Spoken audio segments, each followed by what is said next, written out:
Hello friends, welcome back to my channel. My name is Allison and today I'm going over the 4 books I have picked out for my October TBR. So I am not someone who likes reading creepy or spooky or scary books, so if you're looking to find spooky October reading recommendations, this is not the video for you because I don't read that kind of stuff. So I have 4 books picked out for my October TBR, which at this point in my life seems pretty ambitious just because I am been working on other things. So I will be happy if I get through 1 or 2 of them, considering my reading in September was not super awesome. So we're just gonna go ahead and get into the 4 books I'm reading. So this month for October, I have 3 rereads picked out and 1 new to me book, just because I don't have a lot to go off of. Like, I have 11, 12 unread books on my bookshelves, and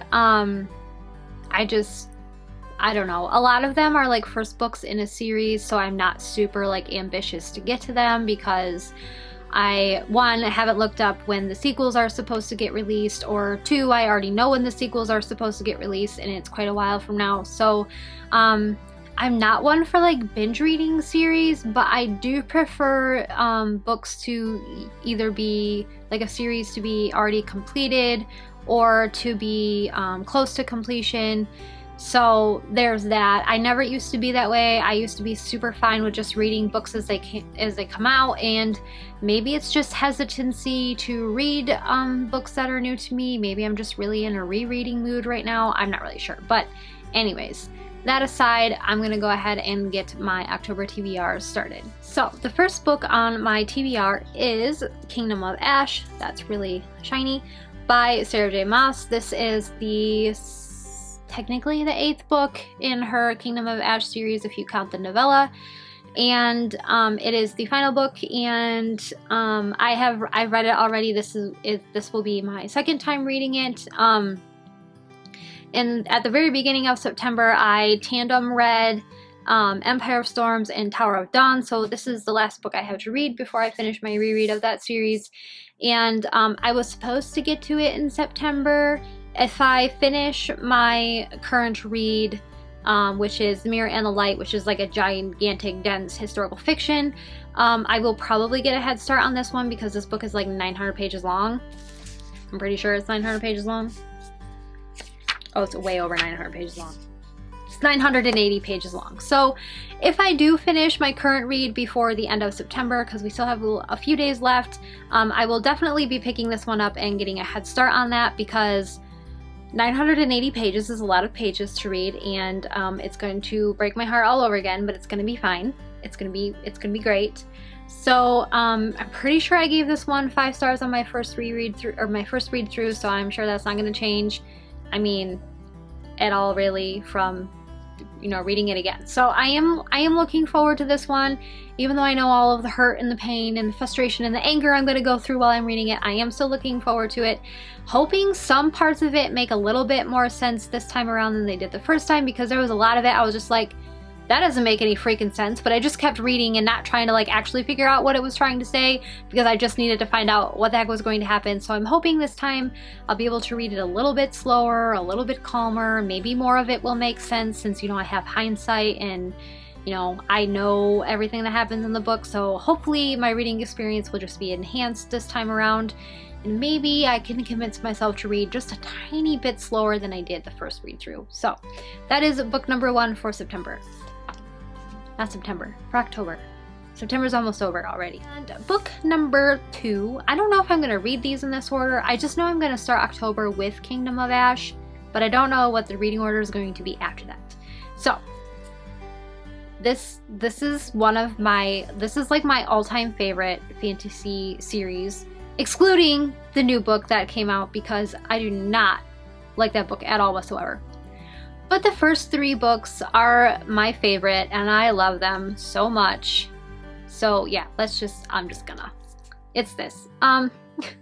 This is going to be one of my books for October, and it is A Court of Thorns and Roses by Sarah J. Maas. It is the first book in her Court of Thorns and Roses series, and I really like it. I really like the series I like the first 3 books, and I don't mind the novella. It's okay, but it gets a little tedious to read after a while. This will be my 4th read through. I think this will be the 4th time I've read this. So either the 3rd or the 4th. I'm leaning more towards the 4th. I literally can't remember. But I'm going to be rereading the series. So every year I like to read A Court of Thorns and Roses in October, A Court of Mist and Fury in November, and A Court of Wings and Ruin in December. And if I feel like it, I will add on A Court of Frost and Starlight. That's just been my thing like the last 3 years. It's just been what I do, and I really, really look forward to it. So I am so excited to get back into this world and all of my favorite babies.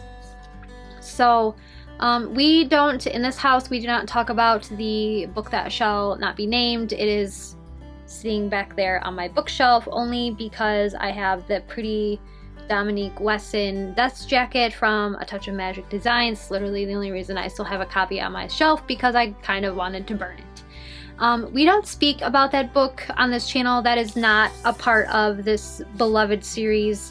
It does not even rank with the original 3 books in the Court of Thorns and Roses trilogy. It is garbage, and I hate it, and I will hate it for the rest of my life. Okay, moving on.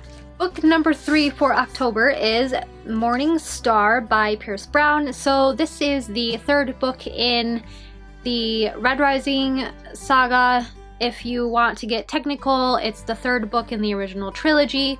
And then the book that comes after this one is the 1st book in a 2nd trilogy, but if you like to group them all together, it is called the Red Rising Saga. So this book hurts my heart, but it has a really good redemption story in it. I love the ending. I love the characters. Darrow is my 2nd husband after Rysand, and don't tell Aaron I said that. Actually, it's fine. He already knows. He doesn't care because they're fictional.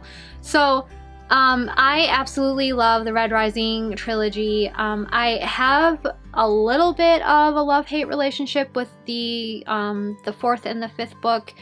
And that's just because I went into it not even thinking about context and like timelines and stuff like that. So that is a topic for another story, which I will probably talk about when I do reread those, I think next year, because Red Rising 6 finally got a release date, and I think it's next year sometime in 2022, and I'm so excited.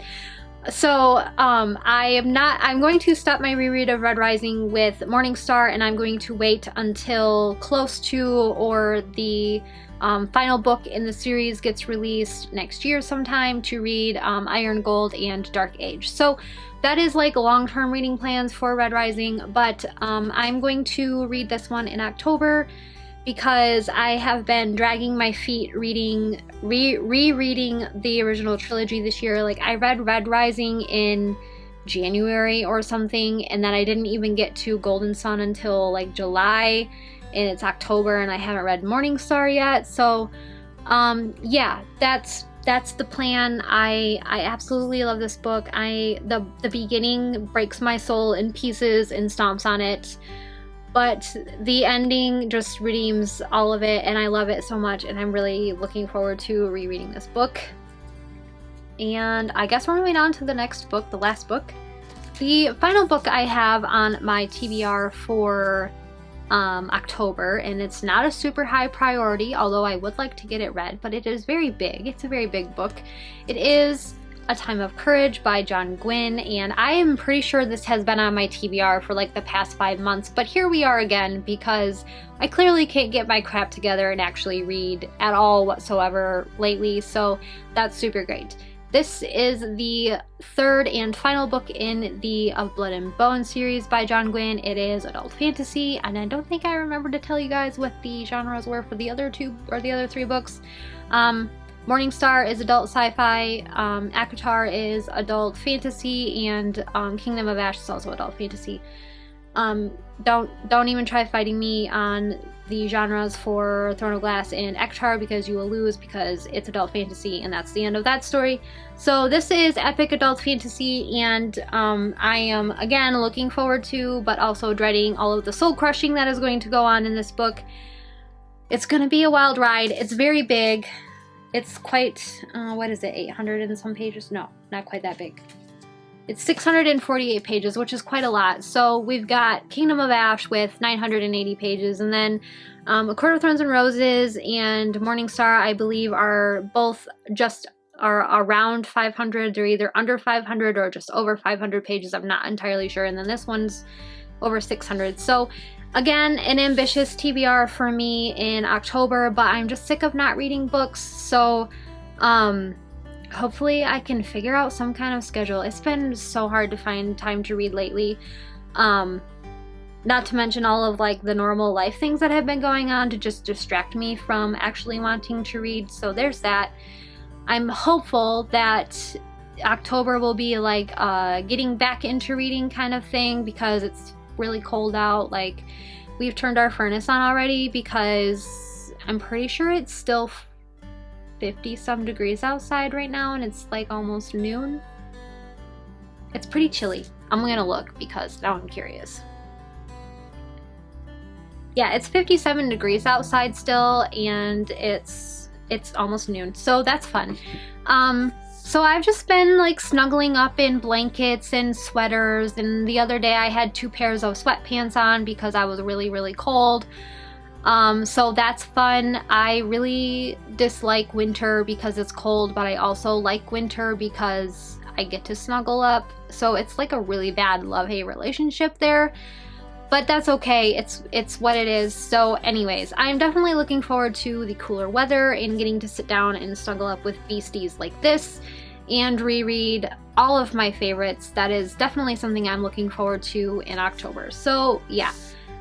It's an ambitious TBR only because of the size of the books that I want to get through, and because of all of the other things, the other responsibilities that I have to take care of next month. You know, I'm pretty sure I've said it before. I homeschool. We have 2 kids. We have 2 boys, and I homeschool them, so that takes up, you know, a good portion of the day. And then I am a stay-at-home mom, so I take care of my house all the time, and I am always cleaning or something, because when you have children under the age of 10, everything's dirty all the time for whatever reason.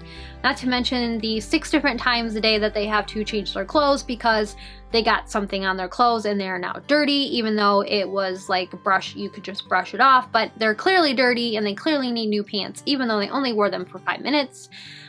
So that creates a lot of laundry. And then I also have a stationery shop on Etsy where I make inserts for planners, and I am, you know, in the middle of getting all of my stuff around for next year. So I have a lot of things that I'm working on. I have a lot of things that I'm doing. So reading, while still important, has been kind of taking a backseat to everything else. I mean, if I could get paid to read books, I would just do that. That would be fine. But I don't get paid to read books. It's just a hobby. It's a really fun hobby. It's been a lifelong passion of mine. So I'm not going to complain about not having time to read, although it does kind of suck.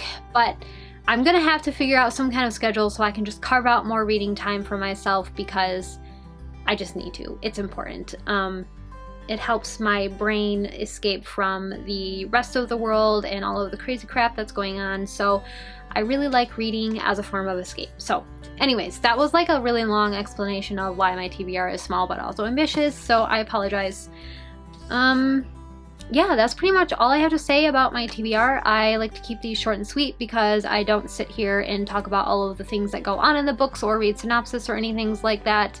Yeah, I mean, you guys get those thoughts when I do the reviews, so I really don't feel like I need to talk about them in the videos. And also, I hate reading the synopsis because it can be so freaking spoilery.